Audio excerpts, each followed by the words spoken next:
1 year ago, Twitter and other social media blew up during the airing of a low-budget movie on cable that, as it turns out, very few people watched. More than 318,000 tweets went out during the movie Sharknado, or nearly 20% of all TV-related tweets that night. At 1.5 thousand tweets a minute were flying, just like the sharks in the storm. Thanks in part to that internet firestorm, tonight we will be blessed with Sharknado 2, the second one, which is actually their official title. I did not just add that little line. Reports are that the $1 million budget may have been doubled for the sequel, and no matter how many people actually watch this one, it's already a winner for Sci-Fi, which is the channel that carried it. Joining me for tonight's Q&A is my managing editor at the Washington Free Beacon, Sonny Bunch. Sonny has written about movies in the Washington Times, the Weekly Standard, Commentary, the Wall Street Journal, and of course, the Washington Free Beacon. Sonny, Tara Reid, let's start with Sharknado 2. So Tara Reid, who is in this film, one of the big stars, she said, and I quote, "It's amazing. Billy Ray Cyrus plays a doctor," which is just spot-on casting if I've ever seen it. Should we be really excited for this movie? I don't see how you cannot be excited for a movie called Sharknado 2.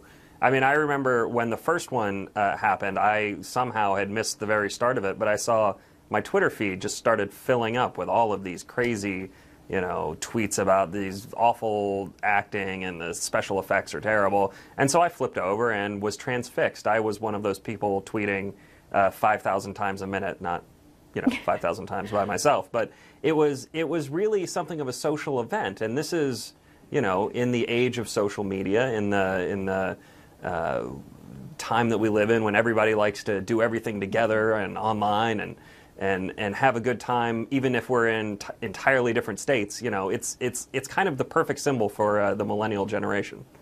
That's sort of what I'm interested in, too, and is this idea of what is the larger cultural message from it. I watched some of this movie today, about 20 minutes of it, and I have relatively low movie standards, I think it's safe to say, and I thought it was abysmal. And I went through, though, and looked at the ratings of the first one. The first time they aired it, 1.4 million viewers watched. The second time, 1.9. The third time, 2.1 million watched. So together for those three different airings, it's 5.3 million. The Jodi Arias Lifetime film, Dirty Little Secret, was the second most cable watch show in 2013. And on their first night, she made 3.1 million. That's a ton. And it seems like it all just started from, a few people watching on Twitter. I can't put my finger on this. Is asking you to speculate. I can't put my finger on why it started a fever to begin with. Well, it's a weird thing. It's so bad. And it's so, apologies to the actors if they're watching, but it's very B movie, and in its badness there is fun. There is that kind of communal sense of, hey, we're watching this thing and we're kind of having a good time with it. And we're not taking it too seriously. This isn't The Godfather Part 2. We're not, hanging out and critiquing the mise en scène. It's hey, look at that shark. And this is what people really enjoyed about it. And, one of the things that you've seen this time around are a bunch of people coming up with Sharknado 2 drinking games. And it's just that kind of extension of the communal experience, the social media effect. And this is what Sci-Fi is banking on, obviously. They're really out there pushing this hard to the people who made it such a, quote-unquote success last time around. Right, well, we have a trailer of the second one that we'll play for you now. They're sharks, they're scary. No one wants to get eaten. But I've been eaten. And I'm here to tell you, it takes a lot more than that to bring a good man down. Yeah. A lot more than that to bring a New Yorker down. You know what you just did, don't you? Jump the shark. Sharknado 2, the second one, premieres Wednesday, July 30th at 9. Even the Sharknadoes are tougher in New York. Everyone at this table looks so excited to watch this film. I can tell they're going to run set their DVRs. So Sci-Fi, though, the network that has this, they had a film called Piranhaconda that did not do nearly as well. So if we're going to look at Sharknado and draw, like we started to touch on, cultural implications, is there some broad thing we can say that there's a reason why society wants to now accept and praise garbage? Should we be worried about this?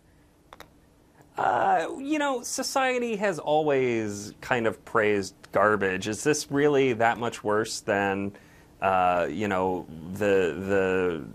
sitcoms that we see on yes. ABC and whatever? Those are great it is sitcoms. actually. It is worse. All right. Okay.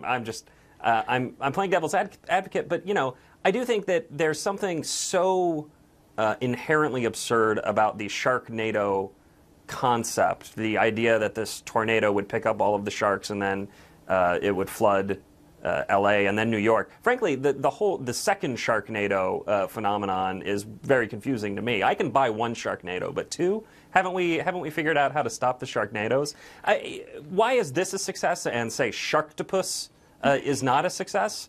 You know, the public is so fickle. How can I be expected to guess why this is the cult classic social media Twitter storm event of the year and ice spiders is not? But clearly one of life's big mysteries. Well, we have to leave it there, but you can read some of Sonny's movie reviews that you might actually want to see at freebeacon.com. Very good stuff. Sonny, thanks for joining us.